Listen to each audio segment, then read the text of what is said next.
रोहित दादा, तुम्ही काल सांगितला की कोणतेही जरी बीजेपीचे मोठे नेत्यांनी मला सांगितलं असता तर मी माघार घेतली असती.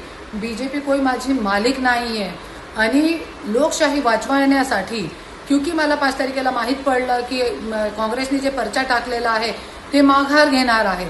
तो माझा स्वतःचा पक्ष आहे. ते पक्षाच्या माध्यमातून मी पर्चा टाकला आहे, उमेदवारी टाकली आहे बारामतीमध्ये. आणि आज न्यायव्यवस्थामध्ये आज लोकशाही वाचवण्यासाठी मला हे पर्चा टाकणं गरजेचा होता.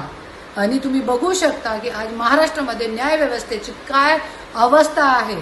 आज तुम्ही बघू शकता की ज्यांची बारामती आहे, ज्यांची पोटनिवडणूक आहे, त्यांची बायको उपमुख्यमंत्री असताना आणि तुम्ही त्यांचे पुतण्या असताना तुम्ही लोक न्याय देऊ शकले नाही त्यांना.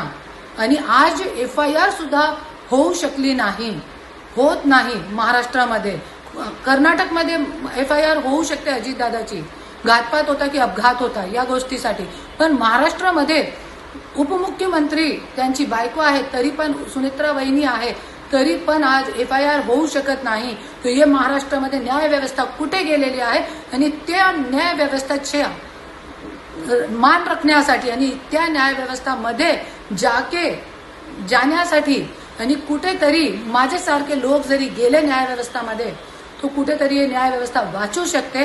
त्याच्यासाठी मी ही उमेदवारी टाकली आहे. आणि तुम्ही असं म्हणताय की मला एक मतदान भेटू शकत नाही, 0 मतदान मला भेटणार आहे.